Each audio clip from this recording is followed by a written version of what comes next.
Iran ने कथित तौर पर अमेरिका के राष्ट्रपति डोनाल्ड ट्रंप के और मेलानिया के बेटे बैरन को मारने का ऐलान किया और इनाम का ऐलान कर दिया। ट्रंप परिवार के लिए खतरे के तौर पर ईरान के सरकारी टीवी ने प्रोग्राम दिखाया जिसमें बैरन ट्रंप तक पहुंचने के तरीकों के बारे में बताया गया।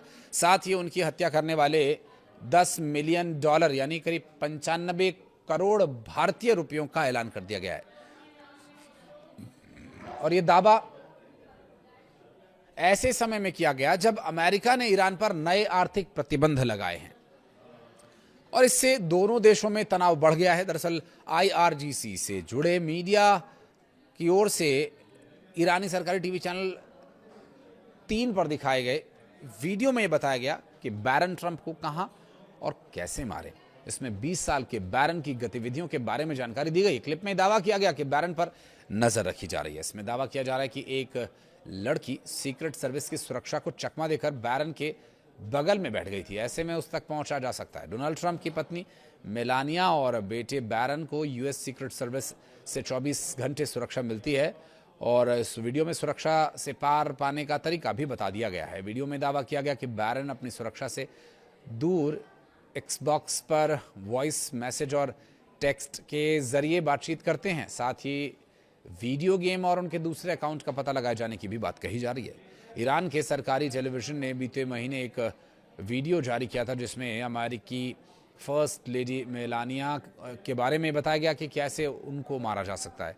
उस वीडियो में ट्रंप की पत्नी मेलानिया के बारे में जानकारी दी गई थी। वीडियो में आखिर में कहा गया था कि बैरन ट्रंप, हमारा इंतजार करो, तुम्हारी बारी आ रही है। इसके बाद अब बैरन से जुड़ा वीडियो जारी किया गया है और अमेरिका ने बड़े पैमाने पर ईरान के खिलाफ आर्थिक प्रतिबंधों को लेकर ऐलान कर दिया। डोनाल्ड ट्रंप के ट्रेजरी सेक्रेटरी स्कॉट बेसेंट ने यही कहा कि ये अमेरिका का ईरान के खिलाफ अब तक का सबसे बड़ा आर्थिक अभियान है और इस अभियान का मकसद ईरान के आर्थिक संसाधनों और वित्तीय रास्तों को बंद कर उसे आर्थिक रूप से पूरी तरह से अलग थलग कर देने का है।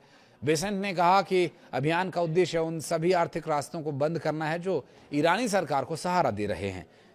इससे तेहरान आर्थिक रूप से अलग थलग पड़ जाएगा। ईरान के सर्वोच्च राष्ट्रीय सुरक्षा परिषद के सचिव मोहसिन रेजाई ने ऐलान किया कि ये हुआ तो फिर एक बूंद तेल का भी निर्यात नहीं होगा। स्ट्रेट ऑफ हॉर्मुज से पर्शियन गल्फ तक सब कुछ बंद कर दिया जाएगा। तो वहीं दूसरी तरफ अब जो भी देश, बैंक या संस्था ईरान के पैसे के लेन देन करेंगे वो मनी लॉन्ड्रिंग के मामले में उसे अमेरिका के डॉलर के सिस्टम से बेहतर किया जा सकता है। वहीं अमेरिकी वित्त मंत्री स्कॉट बेसेंट ने सोमवार को ऐलान किया कि साफ शब्दों में कहें तो इसका मतलब है कि ईरान की जो मदद करेगा वो देश अमेरिकी डॉलर का इस्तेमाल नहीं कर पाएगा।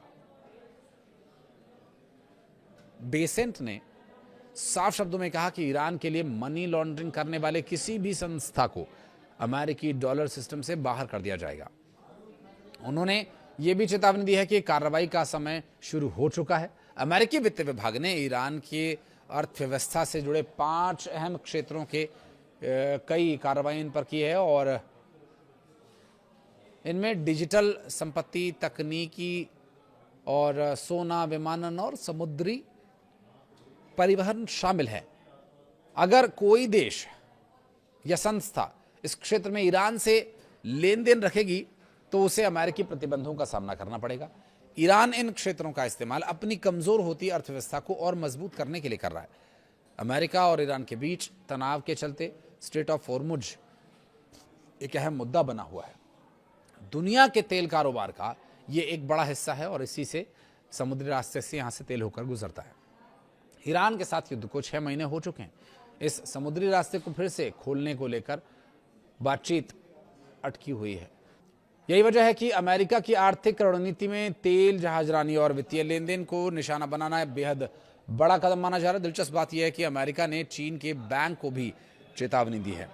हालांकि चीन से अमेरिका कैसे निपटेगा इसके बारे में कोई जानकारी तो सामने नहीं आई है, लेकिन चीन ईरान का सबसे बड़ा व्यापारिक पार्टनर है।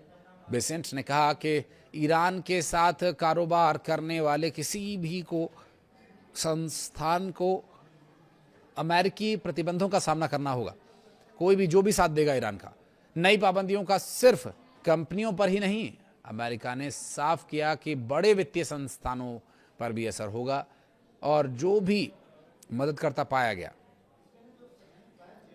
उस पर कार्रवाई होगी। बेसेंट ने कहा कि इसी सप्ताह के अंत तक एक बड़े वित्तीय संस्थान पर प्रतिबंध लगाए जाने की उम्मीद है। हालांकि ये नहीं बताया कि वो संस्था कौन सी है।